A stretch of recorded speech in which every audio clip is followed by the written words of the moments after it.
Celebrities and social media influencers alike are talking about OnlyFans, a site where posting content for paying subscribers can make you rich.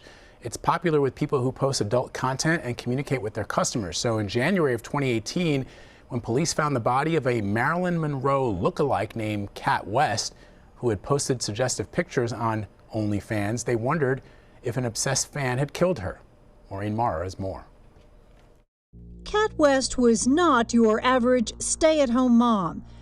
She put the social in social media. Her OnlyFans account had hundreds of subscribers. It's sort of the happy medium between porn and the Brady Bunch. The case caught the attention of reporter and CBS News consultant Carol Robinson. The partially dressed body of a woman was found outside of her home in an Alabama suburb. She'd suffered a head injury, and the scene appeared to be staged. A bottle of absinthe was propped up on her cell phone. That bottle was placed on the phone, like this. She learned Cat West, whose fans knew her as Kitty Cat West, had a husband, Jeff, and a daughter, Lola. Family friend Brittany Dreisler says the Wests were an unlikely couple. I know opposites attract, but I was like, that guy pulled that girl? You would not describe this as a conventional marriage. Definitely not. She says Cat was a flamboyant Marilyn Monroe devotee. Jeff was a former Army recruiter, buttoned down and squared away. Police Sergeant Mike Melhoff says at the scene he was oddly reserved. Everybody grieves in a different way. That was something I kept telling myself. Jeff told police they had gone to dinner that night and then stopped to buy liquor on the way home, where he had photographed Cat for her online fans. You never saw an ounce of jealousy from him. Never. Never. Police wondered if one of her internet fans could have killed her. We were concerned that, do we have somebody out there that's actually killing people? They say they scoured Cat's online accounts, but didn't find any viable suspects. On February 22, 2018, William Jeffrey West, the victim's husband, has been arrested and charged with the murder. defense attorney John Robbins.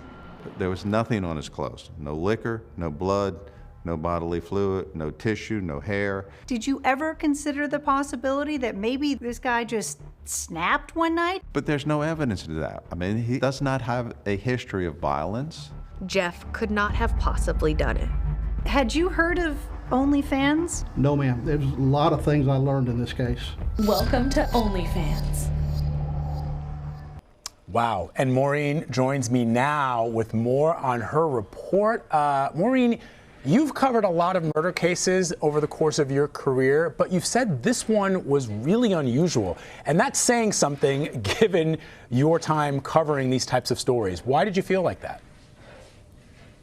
Well, because, Vlad, for 3 years, we had no idea what the evidence, other than this absinthe bottle, which you heard mentioned in the piece, we really didn't know what the details of the authorities' case was. We had no idea until just a couple of days before the trial is supposed to start. The Friday before the Monday it's starting, they filed some paperwork to tell us what new or what information they were going to include in their case that we had not heard of before.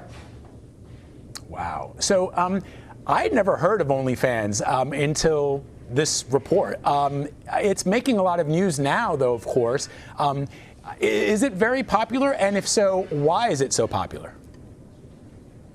Well, 3 years ago when we started this, Vlad, I also had never heard of it. And then this case kept getting put on hold, delay, and of course, because of the pandemic, the courts were all shut down for a while. But by the time this went to trial, OnlyFans, because of the pandemic, had exploded. They had exploded to a couple of million participants in terms of those who were putting content out there, but there were tens of millions of people who were new subscribers because they're all sitting at home looking for entertainment from their living room.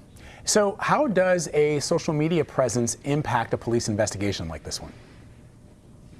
Well, you can imagine that certainly by the time we got to the trial, there was a lot of chatter about it. But a couple of years ago when this started, we, of course, you know, you've done pieces for 48 hours, and I've been here for almost a couple of decades. There's a big, huge fan base and viewership for these types of crimes. And immediately, because she had her online presence, there was a tremendous amount of social media chatter. But for the police, from their perspective, if she has a couple of hundred or nearly 1,000 subscribers, each and every one of them becomes a potential suspect, and they've got to track every one of them down. That is fascinating. Maureen, thank you very, very much. Have a wonderful weekend. Thank you. And you. And you can see Maureen's full report, The Mysterious Death of Kat West, on 48 Hours Saturday night at 10, 9 Central on CBS or on Paramount Plus.